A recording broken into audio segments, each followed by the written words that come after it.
Ezequiel, capítulo 1, versículo 26. Meus amados, o tema da mensagem dessa manhã é o propósito da manifestação da glória de Deus. Amém? Queridos, é muito importante nós entendermos que quando nós estamos lendo a Bíblia, quando nós estamos lendo a palavra de Deus, nós percebemos Deus agindo desde o início da criação do mundo até o último versículo, lá em Apocalipse 22, no Apocalipse. E nós vemos Deus manifestando a sua glória, manifestando o seu poder, nós vemos Deus movimentando os seus anjos, Deus se manifestando ali, a teofania, o anjo do Senhor. Nós vemos as visitações de Deus no Novo Testamento, nos Evangelhos, no livro de Atos dos Apóstolos, mas nós podemos perceber através da palavra que toda essa manifestação de Deus, todas elas teve um propósito. Deus, meus amados, Ele não faz nada sem ter um propósito, sem ter um objetivo. Amém? Deus, Ele não faz as coisas para se divertir, para distrair ou para massagear o nosso ego, o nosso coração. Não. Ele sempre faz algo, mas sempre faz com um propósito. E é isso que nós vamos aprender nessa manhã, O propósito da manifestação da glória de Deus. Meus amados, eu não quero pregar aqui uma palavra lendária. Eu não quero pregar aqui uma palavra que vocês não possam viver, que vocês não possam praticar. Eu não quero pregar uma palavra que você vai olhar para mim e você vai dizer: pastor, essa palavra é muito boa, mas é uma palavra impossível de viver, de praticar na minha vida. Não, eu quero pregar uma palavra que vocês possam viver, que vocês possam praticar na sua vida, porque isso acontece às vezes o pregador vai lá, traz aquela palavra poderosa, mas para praticar ela, é meio complicado, mas não é isso que eu quero trazer uma palavra que vocês possam viver, que vocês possam praticar na vida de vocês, amém? Então, o livro do profeta Ezequiel, capítulo 1, versículo 26, diz assim: por cima do firmamento que estava sobre a sua cabeça, havia algo semelhante a um trono, como uma safira. Sobre essa espécie de trono estava sentada uma figura semelhante a um homem. Via como metal brilhante, como fogo ao redor dela, desde os seus lombos e daí para cima, e desde os seus lombos e daí para baixo. Via como fogo e um resplendor ao redor dela. Como o aspecto do arco que aparece na nuvem em dia de chuva, assim era o resplendor em redor. Esta era a aparência da glória do Senhor. Vendo isto, caí com o rosto em terra e ouvi a voz de quem falava. E essa voz me disse: filho do homem, põe-te em pé e falarei contigo. Até aí. Queridos, aqui no livro do profeta Ezequiel, nós estamos lendo aqui o chamado do profeta Ezequiel. E quando Deus chamou o profeta Ezequiel, não foi um chamado tão simples, não foi um chamado, talvez como o meu, como o seu, foi algo assim de uma forma muito sobrenatural. Ezequiel, ele viu a glória de Deus. Ezequiel, ele viu o trono de Deus. Ezequiel, ele viu os querubins, os serafins, ele viu toda aquela movimentação celestial, algo muito poderoso, algo muito forte. E Deus estava se manifestando ao profeta Ezequiel dessa forma e chamando ele para o exercício de ser profeta. Agora, a pergunta é: por que Deus se manifestou dessa forma ao profeta Ezequiel? Por que essa manifestação de glória? Por que essa visão tão celestial, essa visão tão esplendorosa?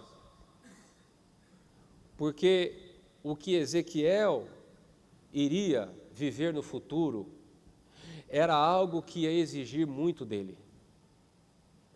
Essa experiência que Ezequiel teve, e outras que nós vamos ler aqui na Bíblia, era no sentido de ativar de uma maneira poderosa a consciência espiritual do profeta Ezequiel.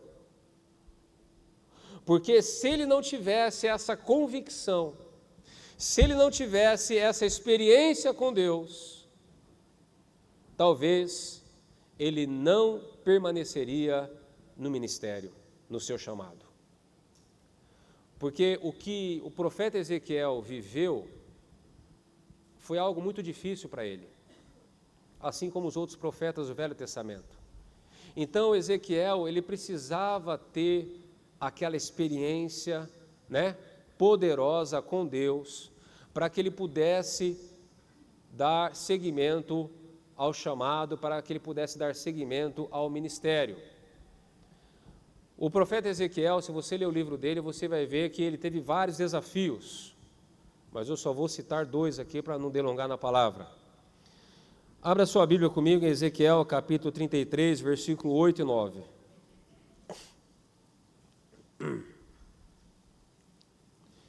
Ezequiel 33, 8 e 9, diz assim: Se eu disser ao perverso, ó perverso, certamente morrerás, e tu não falares, para avisar o perverso do seu caminho, morrerá esse perverso na sua iniquidade, mas o seu sangue eu o demandarei de ti. Mas, se falares ao perverso, para o avisar do seu caminho, para que dele se converta, e ele não se converter do seu caminho, morrerá ele na sua iniquidade, mas tu livraste a tua alma. Olha que responsabilidade. E queridos, parte dessa responsabilidade é da igreja hoje. Você percebe que aquela pessoa está caminhando para a morte. Você percebe que aquele amigo, que aquele parente, que aquela pessoa que você tem acesso, de maneira clara, você percebe que ele está caminhando para o inferno. E você, conhecedor da palavra, e você salvo, e você cheio do Espírito Santo, não fala nada para ele, não tenta nem evangelizar, não porque tem o coração duro, mas vai para cima. Era o que Deus estava falando para Ezequiel aqui.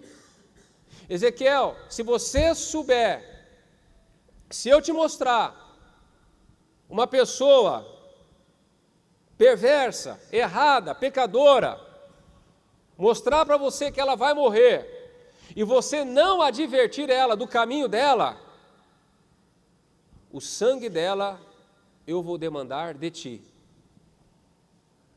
Responsabilidade vai ser tua também, da perdição daquela pessoa, da condenação daquela pessoa. Mas se você souber que aquela pessoa vai morrer, e ela está andando de forma errada, e você alertar aquela pessoa a respeito do erro dela, e mesmo assim ela permanecer no erro, ela vai morrer na condenação, mas tu livraste a tua alma. Então, queridos, era uma responsabilidade muito grande do profeta Ezequiel. E Deus, no começo do livro, fala para ele: olha, você vai pregar para um povo que não vai querer te ouvir. Você vai querer pregar para um povo que não vai se converter. Você vai pregar para um povo de coração duro. Mas você vai lá e prega, e fala a minha palavra, para que saibam que no meio deles houve um profeta, houve um homem de Deus. Queridos, a nossa missão é pregar o Evangelho a todos. A nossa missão é evangelizar. A nossa missão é alertar o pecador do seu caminho. Agora, a conversão, a salvação dele, isso é entre ele, é o agir do Espírito Santo, é o agir de Deus. O que nós não podemos fazer é nos calar. Amém? Agora, olha um outro desafio que o profeta Ezequiel teve que viver, e na minha opinião esse foi o pior. Esse foi o pior. Abra sua Bíblia comigo, Ezequiel 24, versículo 15. Ezequiel 24, versículo 15 diz assim: veio a mim a palavra do Senhor dizendo: Filho do homem, eis que às súbitas, de repente, tirarei a delícia dos teus... De quem Deus estava falando aqui? Não, da esposa dele. Ezequiel, de repente, eu vou tirar a delícia dos teus olhos. Da esposa dele. Mas olha o que Deus fala: mas não lamentarás, nem chorarás, nem te correrão as lágrimas. Olha o que Deus está pedindo para Ezequiel. Geme em silêncio, não faças lamentação pelos mortos, prende o teu turbante, mete as tuas sandálias nos pés, não cubras os bigodes e não comas o pão que te mandam. Versículo 18: falei ao povo pela manhã, e à tarde morreu minha mulher, minha esposa. Na manhã seguinte, fiz segundo me havia sido mandado. Queridos, fala para mim, é ou não é complicado esse negócio? Fala para mim. Como você vai lidar com isso? Como você vai lidar com a morte da sua esposa, sabendo que não foi o mundo que jaz o maligno, que foi o diabo, que foi uma enfermidade, sabendo que foi o próprio Deus que tirou a vida da sua esposa? E ainda mais, você não vai poder participar do velório, você não vai poder chorar, você não vai poder fazer, ficar de luto, você vai ter que gemer em silêncio. Você vai ter que gemer em silêncio, Ezequiel. Porque, na verdade, a morte da esposa de Ezequiel estava simbolizando a queda de Jerusalém, que em breve ia acontecer. Que Jerusalém ainda não tinha caído totalmente na mão dos babilônios. Só que era a primeira leva de cativo que tinha sido levado para a Babilônia. Ezequiel estava no meio dos cativos, no meio do povão, vamos dizer assim. Daniel estava profetizando no palácio de Nabucodonosor, e havia Jeremias que estava profetizando lá em Jerusalém, que ainda não havia caído, mas ia cair, por causa do pecado do povo. E Jerusalém, o templo de Salomão, o que era? Era o orgulho de Israel, era a delícia dos olhos de Israel. E o povo pergunta para Ezequiel: Ezequiel, mas o que isso quer dizer? E daí Ezequiel fala: o Senhor vai tirar a delícia dos olhos do povo de Israel, que era o quê? A queda de Jerusalém. Então a morte da esposa de Ezequiel estava simbolizando a queda de Jerusalém. E quando Jerusalém caísse, ninguém devia se lamentar, ninguém devia lamentar por ela. Por quê? Porque caiu por causa do pecado. Então era uma profecia, Era uma profecia, mas uma profecia que foi mostrada na vida real. Na vida real de quem? Do profeta e da sua esposa. Agora, para Ezequiel lidar com isso, para Ezequiel vivenciar isso, para Ezequiel não se rebelar, não se revoltar contra Deus, ele tinha que ter aquele discernimento, aquela consciência espiritual, aquela convicção de que era Deus ali, Deus o controle, e ele viu o trono, ele viu a glória, para poder suportar, para poder se manter. Então, aquela manifestação da glória de Deus para o profeta Ezequiel no seu chamado, não era em vão, mas era para preparar, era para que Ezequiel tivesse realmente convicção da existência, da glória de Deus, e de que ele não poderia jamais se rebelar contra o Criador, apesar das circunstâncias. Vamos para outro exemplo. Lucas capítulo 2, versículo 52. Lucas 2,52 fala do menino Jesus. Diz assim: e crescia Jesus em sabedoria, estatura e graça diante de Deus e dos homens. Queridos, é muito importante nós entendermos que Jesus, ele não nasceu pronto. Jesus, ele não nasceu já com toda a sabedoria, cheio do Espírito Santo, cheio dos dons espirituais. Uma vez eu assisti um filme que Jesus era criancinha, ele pega um pardal morto, pardal entre aspas, um passarinho, e ele pega lá um pardal morto, e ele põe o pardal na mão assim, e de repente o pardal sai voando. Jesus criancinha ainda. Isso não tem nada a ver. Jesus era uma criança normal como todo mundo, né? Jesus, ele não tinha toda a sabedoria, não tinha todo o conhecimento da Torá, da lei de Deus, o poder. Não, Jesus, ele estava sendo preparado.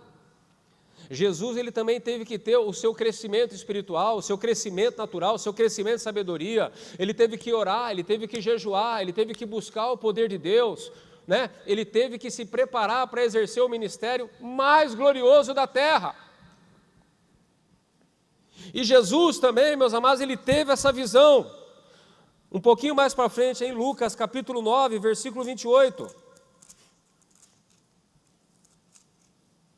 9:28, diz assim: cerca de 8 dias depois de proferidas essas palavras, tomando consigo a Pedro, João e Tiago, subiu ao monte com o propósito de orar.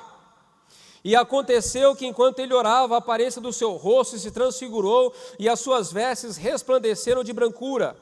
E eis que 2 varões falavam com ele, Moisés e Elias, os quais apareceram em glória e falavam, E falavam da sua partida, que ele estava para cumprir em Jerusalém. Pedro e seus companheiros achavam-se premidos de sono, mas conservando-se acordados, viram a sua glória e os 2 varões que com ele estavam. Ao se retirarem esses de Jesus, disseram-lhe Pedro: mestre, bom é estarmos aqui, então façamos 3 tendas, uma será tua, outra de Moisés e outra de Elias, não sabendo porém o que dizia. Enquanto assim falava, veio uma nuvem e os envolveu, e encheram-se de medo ao entrarem na nuvem, e dela veio uma voz dizendo: este é o meu filho, o meu eleito, a ele ouve. Depois daquela voz, achou-se Jesus sozinho. Eles calaram-se, e naqueles dias a ninguém contaram coisa alguma do que tinham visto.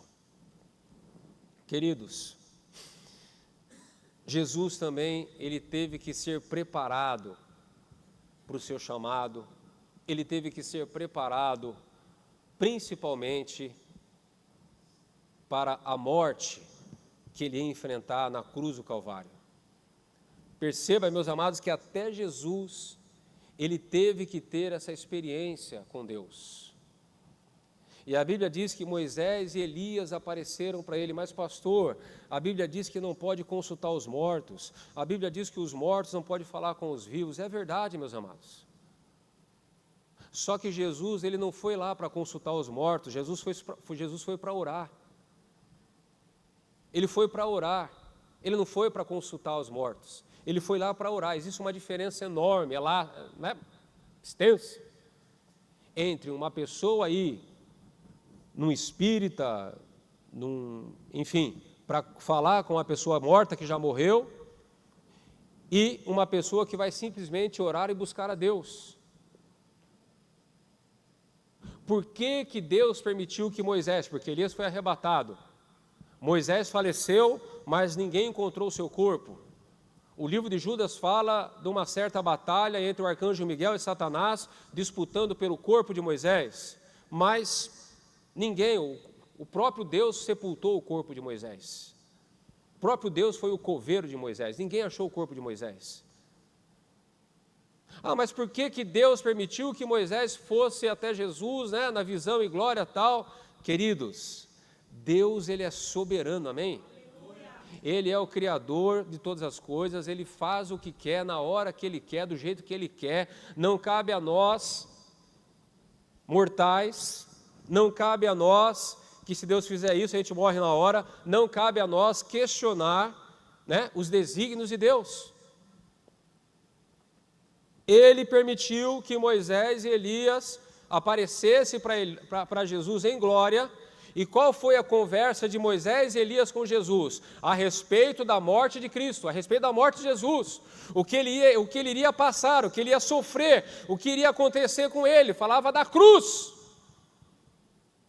Moisés e Elias, eles estavam ali falando a respeito da morte, estavam ali fortalecendo a fé de Jesus, estavam ali preparando Jesus para passar pela cruz do Calvário. E ainda assim, meus amados, quando nós vemos Jesus lá no Getsemane, Jesus ora ao Pai dizendo: Pai, se for possível, passa de mim esse cálice, mas que não seja feita a minha vontade, mas a tua vontade, Senhor. Mas se for possível, me livra dessa. Mesmo com essa visão, mesmo com essa experiência, mesmo com essa ministração especial da parte de Deus, mesmo assim Jesus na hora ali da decisão, na hora de ir para a cruz, ele falou: Deus, se for possível, passa de mim esse cálice, mas não seja feita a minha vontade, mas a tua vontade. Então, quando Jesus foi orar no monte, Moisés e Elias não apareceram de graça, só para estar na Bíblia, só para ser um evento mais sobrenatural. Não, Deus tinha um propósito: preparar Jesus para a morte na cruz, para morrer por nós, por mim, por você, pelos nossos pecados. Em tudo, Deus tem um propósito. Amém, queridos? Atos capítulo 9, do versículo 1 ao 9.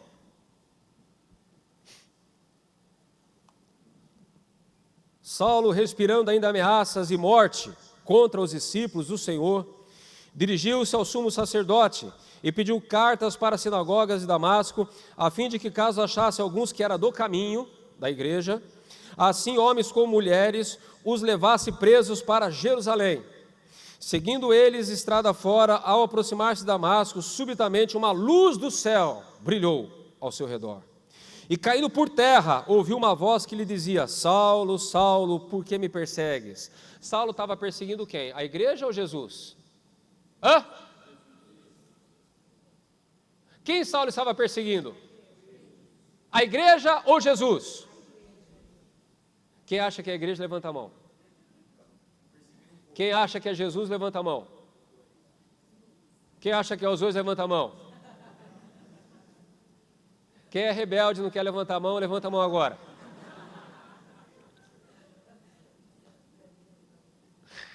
Oh, Jesus amado. Jesus não estava mais na terra. Paulo, estava perseguindo a igreja. Mas Jesus fala: Saulo, Saulo, Saulo, por que me persegues?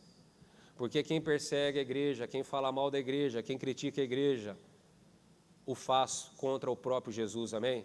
Porque nós somos o corpo de Cristo. Fecha a boca na hora de falar mal da igreja do Senhor. Amém? E Saulo estava ali, convicto de que estava fazendo a obra de Deus. E no versículo 5 ele pergunta: quem és tu, Senhor? E a resposta foi: eu sou Jesus, a quem tu persegues. Mas levanta-te, entra na cidade onde te dirão o que te convém fazer. E os seus companheiros de viagem pararam emudecidos, ouvindo a voz, não vendo contudo ninguém. Então se levantou Saulo da terra, e abrindo os olhos nada podia ver, e guiando-o pela mão, levaram-no para Damasco. E esteve 3 dias sem ver, durante os quais nada comeu e nem bebeu. Quando Deus chama Ananias para orar por Paulo e batizar Paulo, olha o que Deus fala para Ananias. Versículo 16: pois eu lhe mostrarei o quanto lhe importa sofrer pelo meu nome. Paulo, meus amados, era um fariseu convicto. Paulo era aquele cara que ele respirava a lei de Moisés, ele comia a lei de Moisés, ele bebia a lei de Moisés, ele era um fariseu ferrenho, fanático. Não adiantava nenhum dos apóstolos, não adiantava ninguém pregar para aquele homem, teve que o próprio Jesus aparecer para ele e pregar para ele. Mas essa experiência, ela também não foi em vão, porque o chamado de Paulo, meus amados, também era um chamado complicado. Se você ler o livro dos Atos dos Apóstolos, você vai ver o quanto que Paulo sofreu, o quanto que Paulo foi perseguido. E quando ele envia a sua carta aos Coríntios pela segunda vez, quando o povo começa a idolatrar alguns profetas, apóstolos que vieram de fora, que não era da igreja, e que vieram de fora para arrancar dinheiro da igreja, e a igreja começou a desprezar o apóstolo Paulo, por conta desses falsos apóstolos que estavam lá, dizendo, o apóstolo é muito bom para escrever carta, mas na hora de pregar ele gagueja, ele é ruim de oratória. E Paulo então, para se defender, ele escreve aos Coríntios. E num dos trechos dessa carta aos Coríntios, ele escreve algo tremendo, que revela, o porquê dessa experiência. 2 Coríntios capítulo 11, do 23 ao 28. 2 Coríntios 11, do 23 ao 28.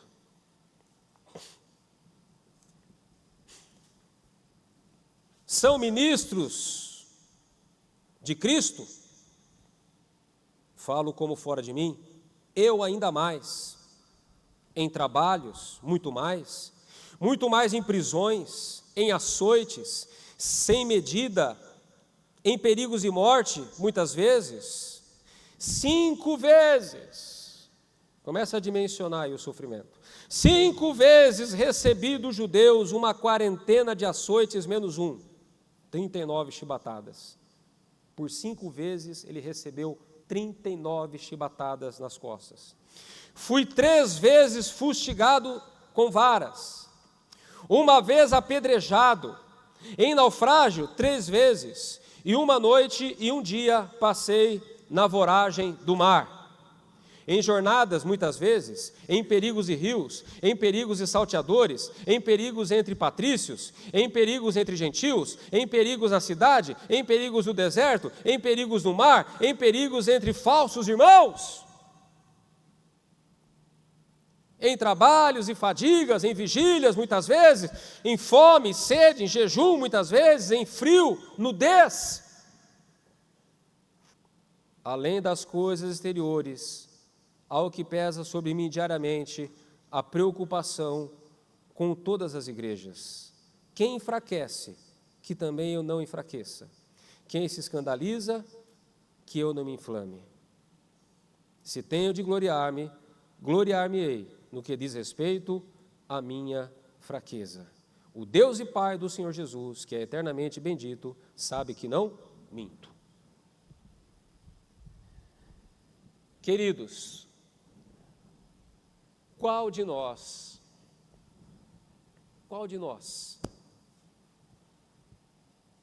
conseguiria permanecer no ministério, no chamado, na fé, depois de passar por tudo isso que nós lemos aqui agora? Se a gente tomar uma cintada na perna, a gente já chora.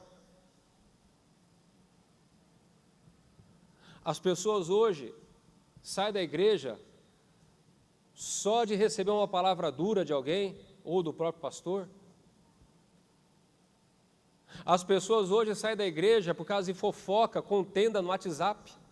As pessoas hoje saem da igreja por causa de política. Quanto mais se passasse por tudo isso, quando nós olhamos, meus amados, para o apóstolo Paulo, e quando nós olhamos para a igreja primitiva, nós percebemos a fragilidade da igreja contemporânea, nós percebemos a fragilidade da igreja moderna, que por qualquer coisa já está saindo da fé, já está saindo dos caminhos do Senhor, já está desviando, já está trocando de igreja, já está fazendo um monte de coisa, um monte de loucura.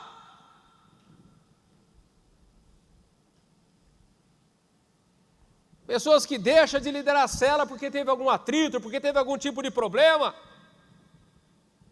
ou porque o pastor deu uma dura no levita ou no ministério tal, aí já sai fora,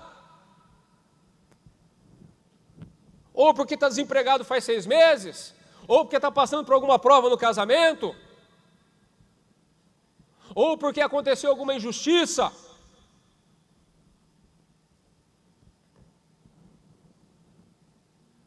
Mas o apóstolo Paulo, ele passou por coisa muito pior, como nós já lemos aqui, depois você lê mais devagar na sua casa, e ele permaneceu, queridos, e ele permaneceu.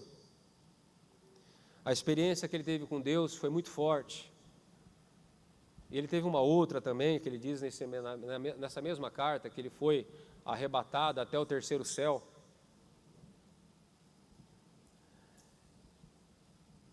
Mas, talvez você diga assim, pastor, esses homens foram o que foram, porque tiveram uma experiência com Deus.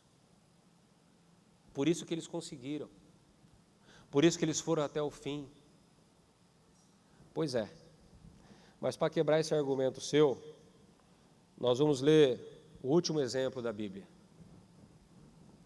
Um homem que viu o sobrenatural de Deus de uma forma poderosa, mas que no final acabou fracassando. Abra sua Bíblia junto comigo em Números, capítulo 20, do versículo 1 ao 13.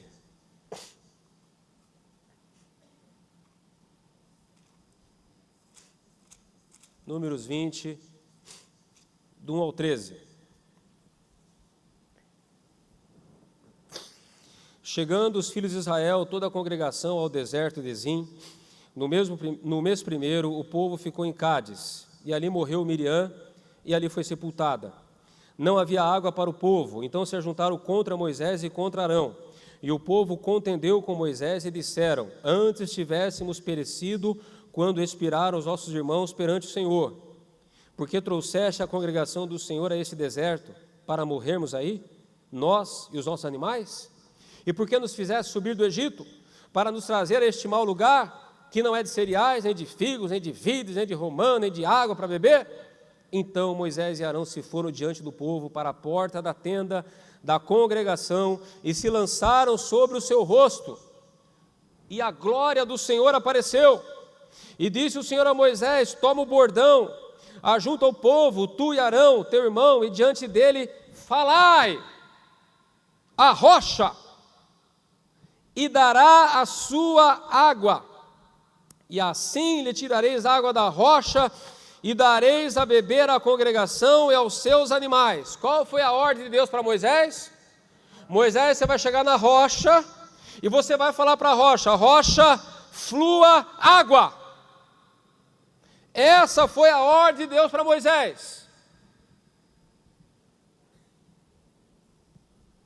Versículo 9. Então Moisés tornou o bordão de diante do Senhor, como lhe tinha ordenado. Moisés e Arão reuniram o povo diante da rocha, e Moisés disse: ouve agora, rebeldes. Pensa num cara estressado. Porventura, faremos, olha o verbo, faremos, nós faremos, eu e Arão faremos sair água dessa rocha para vós outros? Moisés levantou a mão e feriu a rocha 2 vezes com o seu bordão, com o seu cajado, e saíram muitas águas, e bebeu a congregação e os seus animais. Mas o Senhor disse a Moisés e Arão: visto que não crestes em mim, para me santificardes diante dos filhos de Israel, por isso não fareis entrar este povo na terra que lhe dei. São essas as águas de Meribá, porque os filhos de Israel contenderam com o Senhor, e o Senhor se santificou neles. Queridos, Moisés no finalzinho do segundo tempo, ele erra, ele fracassa, ele desobedece a Deus, e ele recebe uma pena quase insuportável, de não entrar na terra prometida. Queridos, Moisés, ele caminhou 40 anos naquele deserto com aquele povo. Se você pegar a Bíblia, no livro de Deuteronômio, para você ter uma dimensão do castigo, Deus fala assim para Moisés: Moisés, já faz muito tempo que vocês estão rodeando essa montanha de Cádiz. Pega o povo agora e vai para o norte. Porque a vida deles era assim. Deus falava: agora vai rodear aquela montanha. Eles ficavam rodeando a montanha.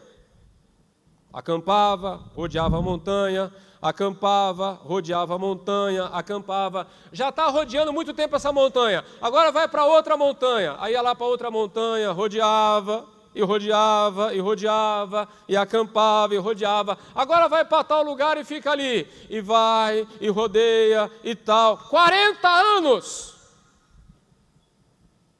Desse jeito. Porque quando era para entrar na terra prometida, o povo desobedeceu a Deus, não quis enfrentar os gigantes, pularam para trás na hora H, e Deus falou: 40 anos no deserto, até toda essa geração morrer, só a próxima geração de 20 anos para cima é que vai entrar na terra prometida. Mas quem ia liderar essa geração de 20 anos para cima era Moisés. Não era Josué, era Moisés. Só que quando Moisés ele cai nessa cilada, quando Moisés ele desobedece a Deus, Deus fala para ele: Moisés, você não vai entrar com o povo na terra prometida.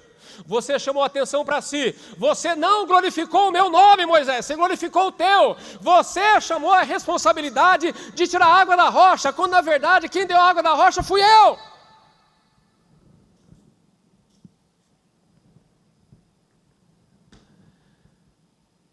Talvez você diga: nossa, quando eu li, as primeiras vezes que eu li a Bíblia, eu falei para Deus, eu falei: Deus, mas o Senhor foi duro demais com Moisés.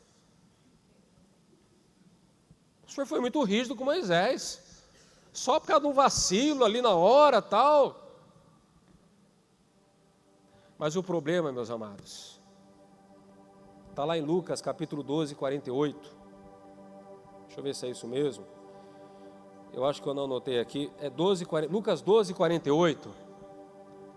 Aquele, porém, que não soube a vontade do seu Senhor e fez coisas dignas de reprovação, levará poucos açoites. Mas àquele a quem muito foi dado, muito lhe será exigido. Aquele a quem muito se confia, muito mais lhe pedirão. No reino de Deus é assim: a quem mais é dado, mais é cobrado.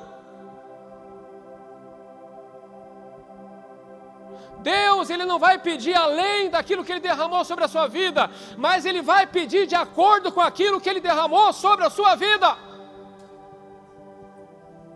Moisés, ele colocou o cajado no Mar Vermelho, no Rio Nilo, e as águas ficaram vermelhas.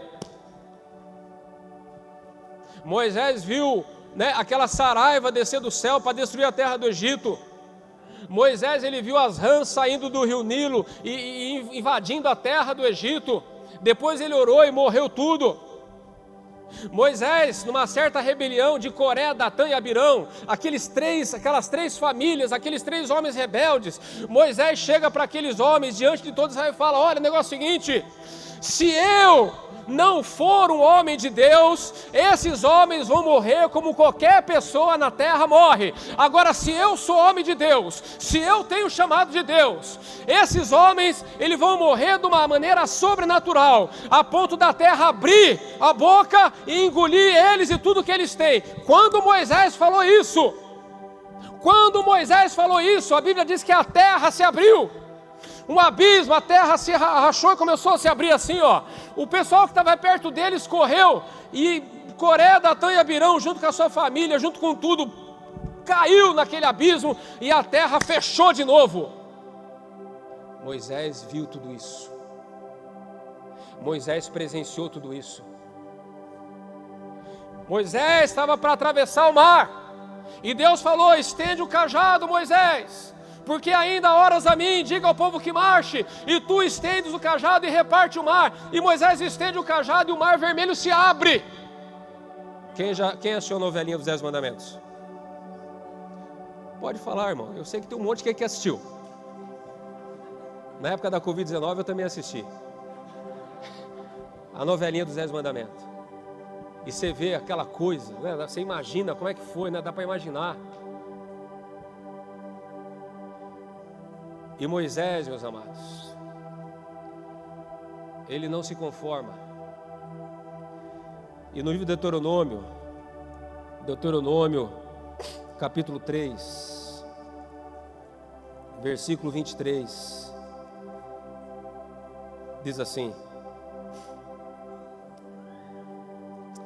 também eu nesse tempo implorei graça ao Senhor, dizendo: ó Senhor Deus, passaste a mostrar ao teu servo a tua grandeza e a tua poderosa mão, porque que Deus há nos céus ou na terra que possa fazer segundo as tuas obras, segundo os teus poderosos feitos?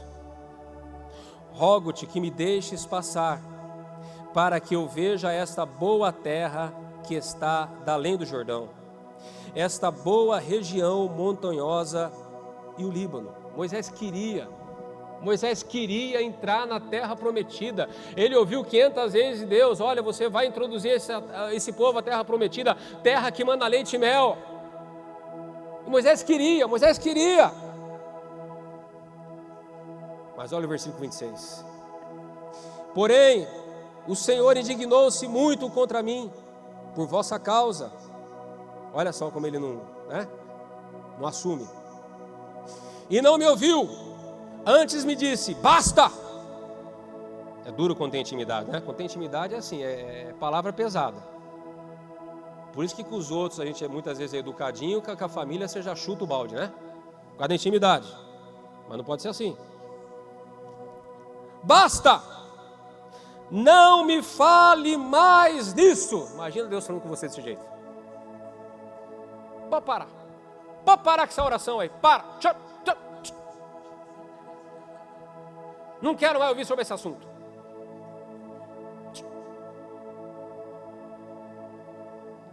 Sobe ao cimo, ao cume do monte Pisga. Levanta os olhos para o ocidente e para o norte, e para o sul e para o oriente, e contempla com os próprios olhos, porque não passarás esse Jordão. Dá ordens a Josué, e anima-o e o fortalece, porque ele passará adiante desse povo, e o fará possuir a terra que tu apenas verás. E assim ficamos no vale de fronte de Bet-peor. Queridos,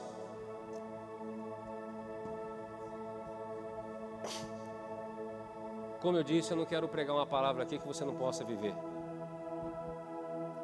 Talvez você diga: pastor, mas eu nunca vi a glória de Deus, eu nunca vi anjo, eu nunca vi o trono do Senhor. Mas o que é ver a glória de Deus? E como nós podemos trazer isso para a nossa vida hoje? Pastor, eu não tenho chamado para ser profeta, para ser missionário. Eu sou uma pessoa normal. Eu quero alcançar a salvação, eu quero alcançar o céu.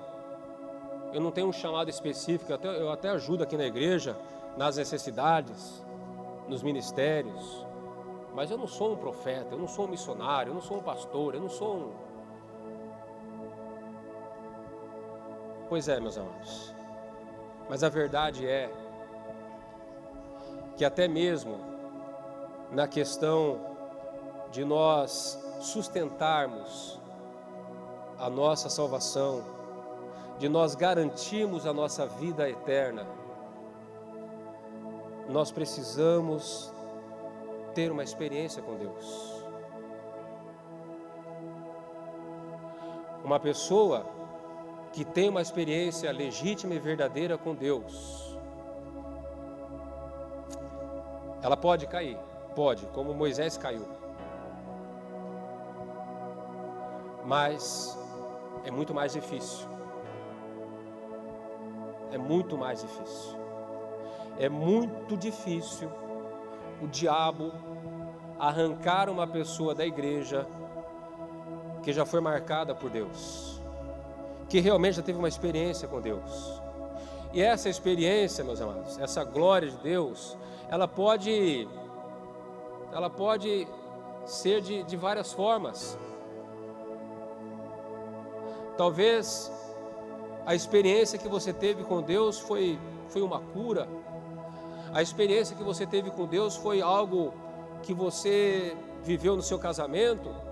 Talvez a experiência que você teve com Deus foi na sua vida financeira.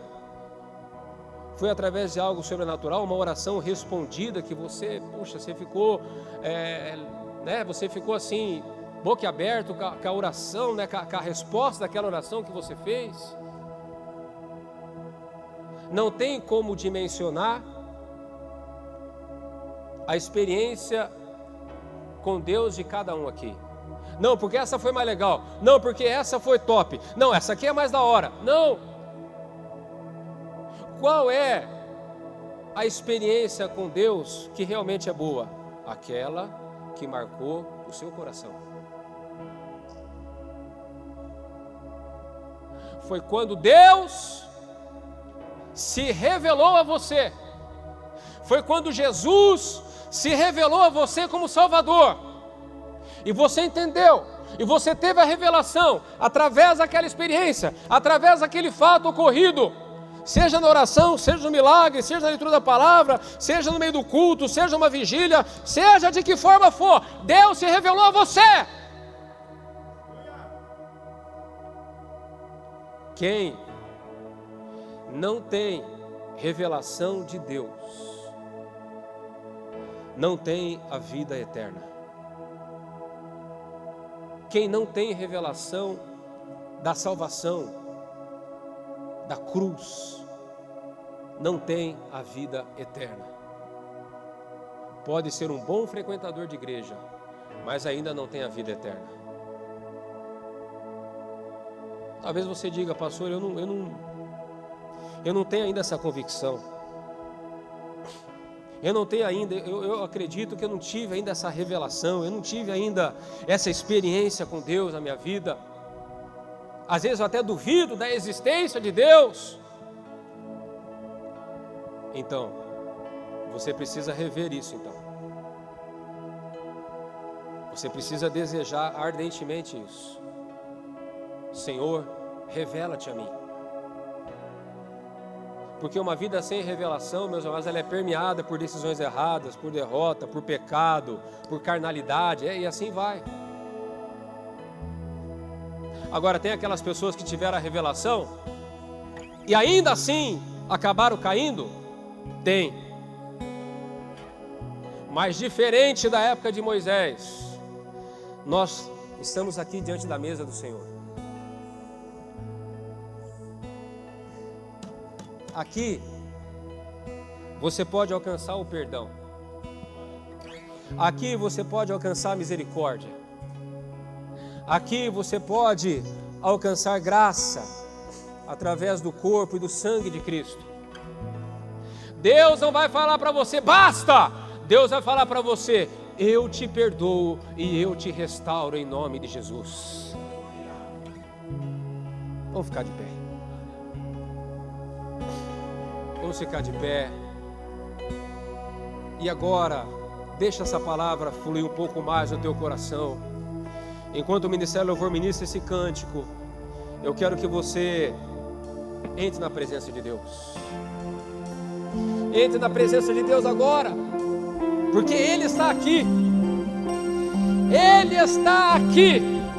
Ele está aqui para te perdoar. Ele está aqui para te conceder uma experiência com Ele. Ele está aqui para se revelar como teu Salvador. Ele está aqui para te abraçar. Ele está aqui porque Ele te ama, porque Ele prometeu, aonde 2 ou mais estiverem reunidos em meu nome, eu estarei ali entre eles. Corra, mandará. Eis-me aqui, prostrado outra vez, pra tudo entregar, pra tudo entregar.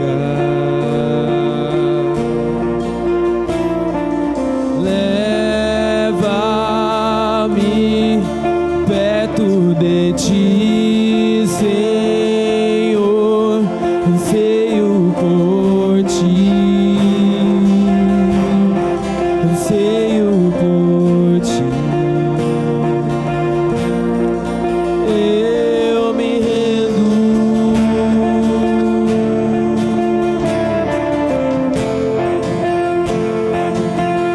Aleluia!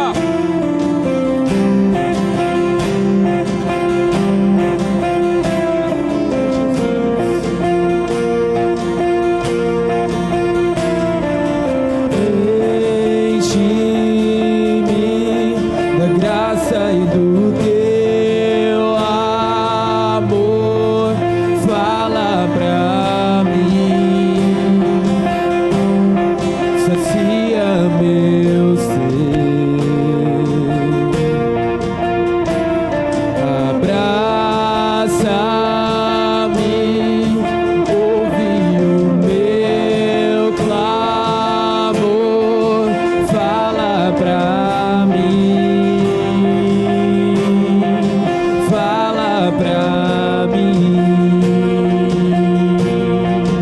Eu me rendo,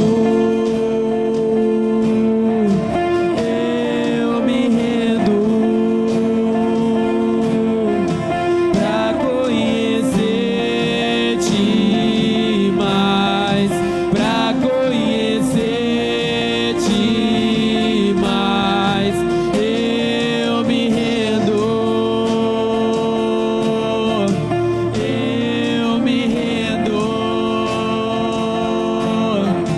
pra conhecer-te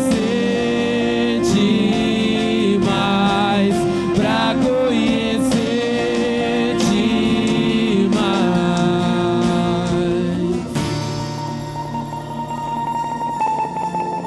Aleluia!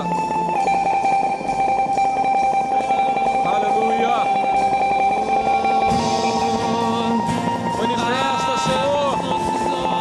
Manifesta, Espírito Santo, o seu poder! Aleluia!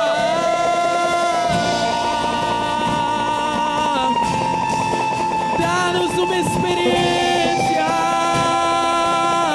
Eu quero ver a glória.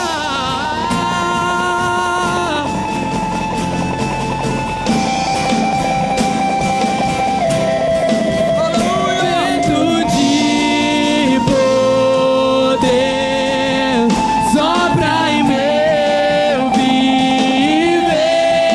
Faz eu querer, faz eu querer em mim. Como um vendaval, muda o que sou. Faz eu querer, faz eu querer em mim.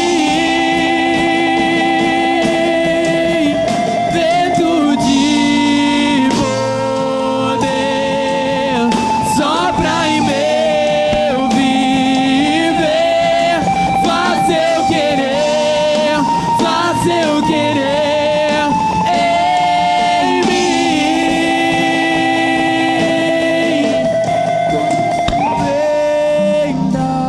Vendaval, Aleluia! muda o que sou. Faz teu querer, faz teu querer em mim.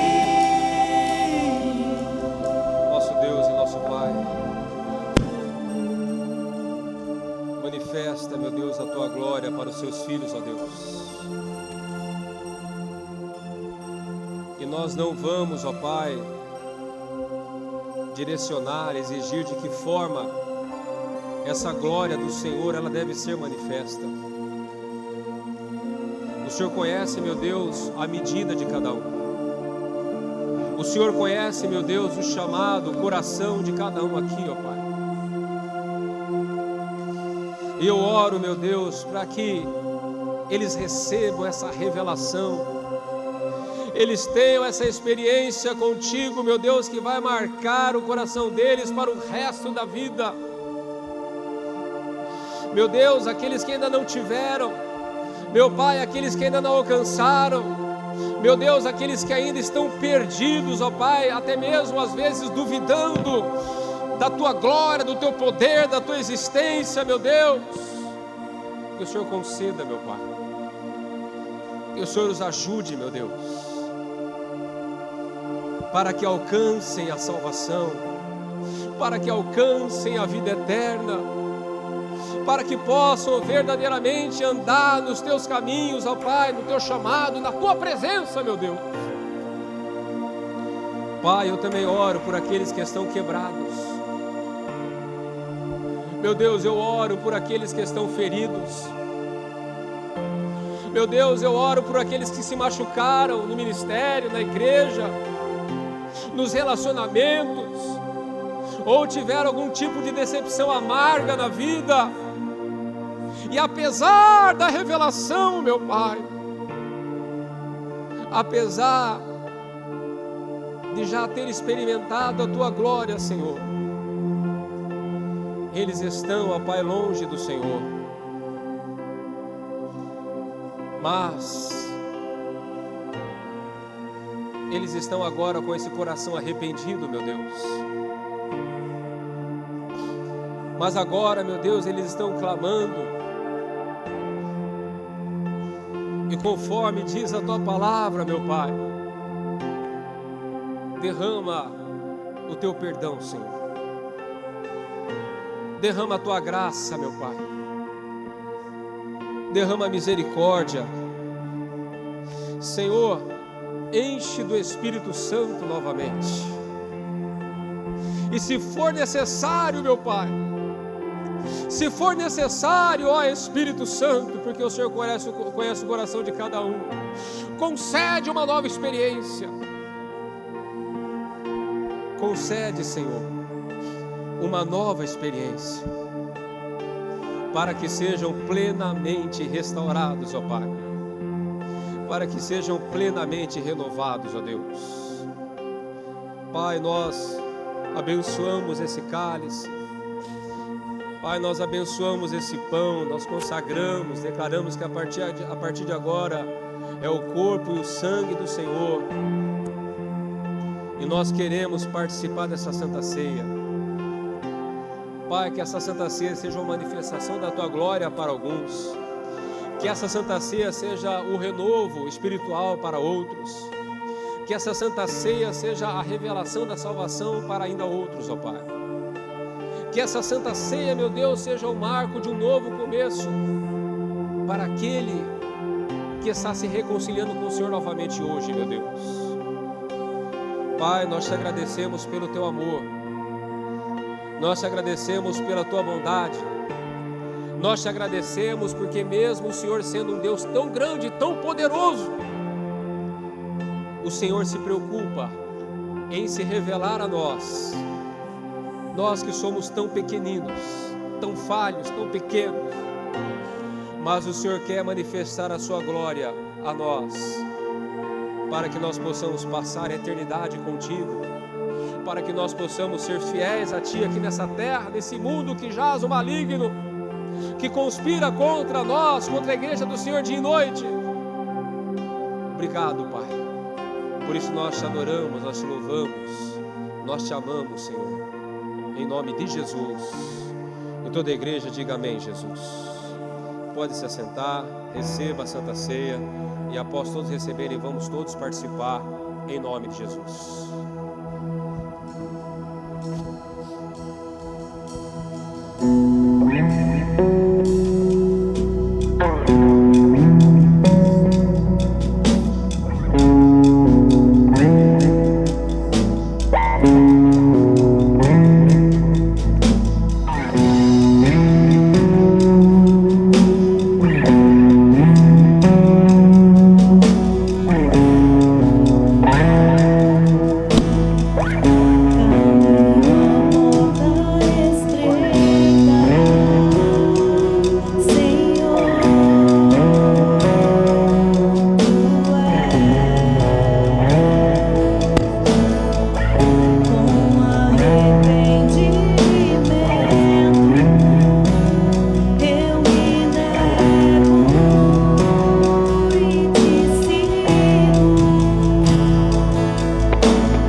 palavra do Senhor diz que naquela noite em que Jesus estava com todos os seus discípulos, Ele repartiu do pão entre eles e disse: tomai e comei, este é o meu corpo que é entregue por vós, este é o sacrifício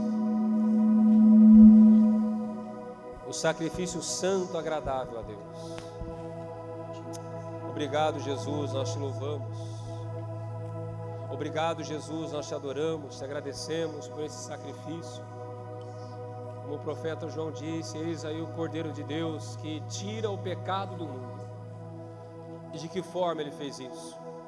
Se entregando, morrendo naquela cruz por cada um de nós. E todo aquele que reconhece, todo aquele que recebe esse sacrifício, é perdoado e é salvo por Deus. Obrigado, Jesus, nós te louvamos, nós te adoramos e fazemos e participamos e recebemos com ação de graças em nome de Jesus. Podem comer, meus amados.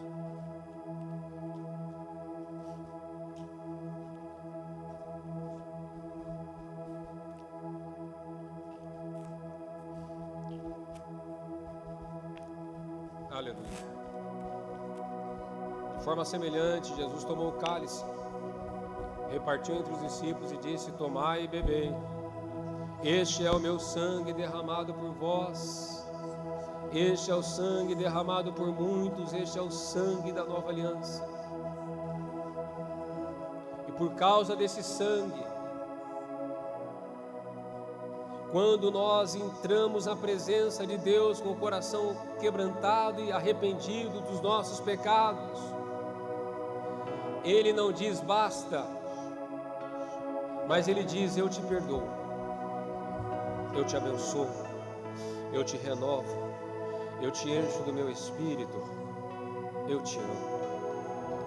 Tudo isso por causa do sangue de Jesus, sangue desse Cordeiro imaculado, sangue do Filho de Deus que foi derramado por nós.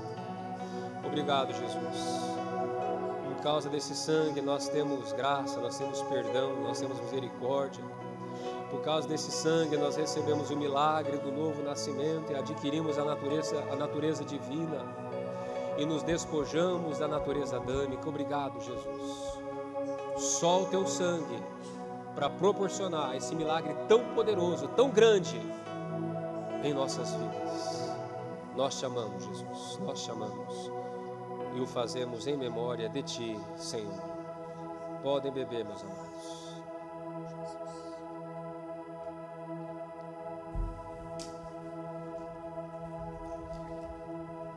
Glória a Deus. Fiquem de pé. Celebre ao Senhor, aleluia.